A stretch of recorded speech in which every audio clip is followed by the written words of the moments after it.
Good morning बेटा। ये आपका क्लास 8 है बेटा, और क्लास 8 में बेटा ये सेकंड पार्ट है, और सेकंड पार्ट है आपका कंपनी की स्थापना से साम्राज्य तक।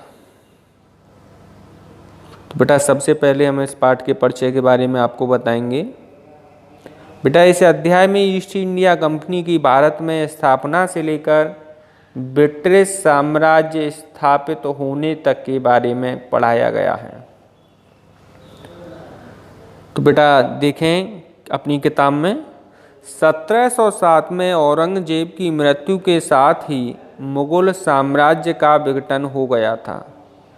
औरंगजेब मुगल बादशाहों में आखिरी सबसे शक्तिशाली सम्राट था और उसकी मृत्यु के पश्चात ही कई स्वतंत्र शक्तियां प्रचलन में आई। इन सभी शक्तियों में सबसे ज़्यादा प्रभावित शक्ति ब्रिटिशों की थी। 15वीं शताब्दी से भारत के यूरोपियों के साथ व्यापारिक संबंध बन चुके थे। कई यूरोपीय शक्तियां जैसे इंग्लैंड, पुर्तगाल, फ्रांस और डेनमार्क ने भारत के साथ व्यापार किया। पूंजीवाद और औद्योगिक क्रांति के विकास ने यूरोपियों को भारतीय व्यापार में एक बड़ी साझेदारी की होड़ में सहायता की। वहाँ विभिन्न यूरोपीय शक्तियों के बीच कड़ी प्रतिस्पर्धा पैदा हुई, लेकिन British east India company Bharat में स्वयं को स्थापित करने में सफल हुई। तो बेटा अब देखेंगे हम भारत में ईस्ट इंडिया कंपनी का आगमन। बेटा 31 दिसंबर सन 1600 ईस्वी में ईस्ट इंडिया कंपनी ने इंग्लैंड की महारानी एलिजाबेथ फर्स्ट से चार्टर अर्थात इजाज़तनामा हासिल कर लिया, जिससे कंपनी को पूर्व से व्यापार करने का एकाधिकार मिल गया। इस इजाज़तनामे का मतलब यह था कि इंग्लैंड की कोई और व्यापारिक कंपनी इस इलाके में ईस्ट कंपनी से होड़ नहीं कर सकती। इस चार्टर के सहारे कंपनी समुद्र पार जाकर नए इलाकों को खंगाल सकती थी और वहां से सस्ती कीमत पर चीज़ें खरीदकर उन्हें यूरोप में ऊंची कीमत पर बेच सकती थी। कंपनी को दूसरी अंग्रेज व्यापारिक कंपनियों से प्रतिस्पर्धा का कोई भय नहीं था। उस जमाने में वाणिज्यिक कंपनियां मोटे तौर पर प्रतिस्पर्धा से बचकर ही मुनाफा कमा सकती थीं। अगर कोई प्रतिस्पर्धी न हो तभी वे सस्ती चीज़ें खरीदकर उन्हें ज़्यादा कीमत पर बेच सकती थीं। आगे बेटा ईस्ट इंडिया कंपनी के जहाज भारत में सर्वप्रथम सूरत के बंदरगाह पर 1608 ईस्वी में पहुँचे।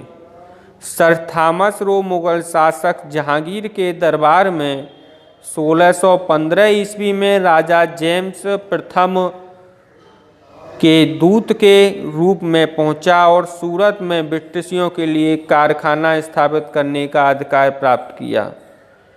ब्रिटिशों ने पुर्तगालियों को काफ़ी प्रभावित किया और भारत में लंबे समय तक अपनी व्यापारिक क्रियाओं का एक बड़े स्तर पर विकास किया।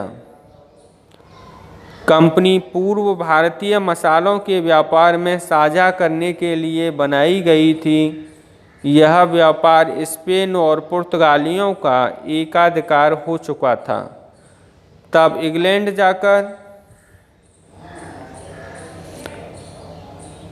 इंग्लैंड द्वारा स्पेनिश अरमदा की हार 1588 ने अंग्रेज़ों को इस एकाधिकार को तोड़ने का मौका दिया और सन 1612 ईस्वी तक कंपनी ने अलग से जहाजी यात्राओं का आयोजन किया। अब बेटा ये हमने आपको बताया इसके बारे में। आगे आप देखेंगे बंगाल में ईस्ट इंडिया कंपनी के व्यापार की शुरुआत।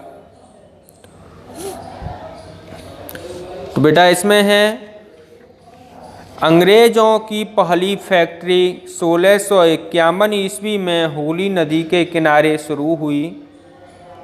कंपनी ने कंपनी के व्यापारी यहीं से अपना काम चलाते थे। इन व्यापारियों को उस ज़माने में फैक्टर कहा जाता था। इस फैक्ट्री में वेयर हाउस था जहां निर्यात होने वाली चीज़ों को जमा किया जा सकता था। यहीं पर उसके दफ्तर थे जिनमें कंपनी के अफसर बैठते थे। जैसे जैसे व्यापार फैला, कंपनी ने व्यापारियों और सौदागरों को फैक्ट्री के आसपास आकर बसने के लिए मजबूर किया। 1696 तक कंपनी ने इस आबादी के चारों तरफ एक किला बनाना शुरू कर दिया। 2 साल बाद 3 गांवों में कंपनी को जमींदारी के अधिकार दिए गए, जिसके लिए मुगल अधिकारियों को रिश्वत दी गई। इनमें से एक कलकत्ता था, जो बाद में कलकत्ता शहर के रूप में विकसित हुआ और आज भी कोलकाता के नाम से जाना जाता है। बेटा नेक्स्ट है हमारा व्यापार से युद्धों तक। देखें, 18वीं शताब्दी की शुरुआत में ईस्ट इंडिया कंपनी और बंगाल के नवाबों का टकराव काफ़ी बढ़ गया था। औरंगजेब की मृत्यु के बाद बंगाल के नवाब अपनी ताकत दिखाने लगे थे। उस समय दूसरी क्षेत्रीय ताकतों की स्थिति भी ऐसी थी। मुर्शिद कुली खान के बाद अली वर्दी खान और उसके बाद सिराजुद्दौला बंगाल के नवाब बने। ये सभी शक्तिशाली शासक थे। उन्होंने कंपनी को रियायतें देने से मना कर दिया। व्यापार का अधिकार देने के बदले कंपनी से नजराने मांगे, उसे सिक्के डालने का अधिकार नहीं दिया और उसकी किलेबंदी को बढ़ाने से रोक दिया। कंपनी पर धोखाधड़ी का आरोप लगाते हुए उन्होंने दलील दी कि उसकी वजह से बंगाल सरकार की राजस्व वसूली कम होती जा रही है और नवाबों की ताकत कमज़ोर पड़ रही है। कंपनी टैक्स चुकाने को तैयार नहीं थी। उसके अफसरों ने अपमानजनक चिट्ठियां लिखीं और नवाबों और उसके अधिकारियों को अपमानित करने का प्रयास किया। फिर कंपनी ने महसूस किया कि नवाबों को कर का भुगतान उनके व्यापार को बर्बाद कर देगा और इसके लिए कंपनी स्वयं को भारत में मजबूती से स्थापित करने के लिए ज़्यादा से ज़्यादा गांवों को खरीदना चाहती थी। इस प्रकार नवाबों और कंपनी के बीच हुए इन संघर्षों का परिणाम प्लासी के प्रसिद्ध युद्ध में हुआ। तो बेटा आज के लिए इतना ही। नेक्स्ट वीडियो में हम आपको बताएंगे। तो बेटा आप नोट कीजिए, इससे संबंधित हम आपको क्वेश्चन दे रहे हैं।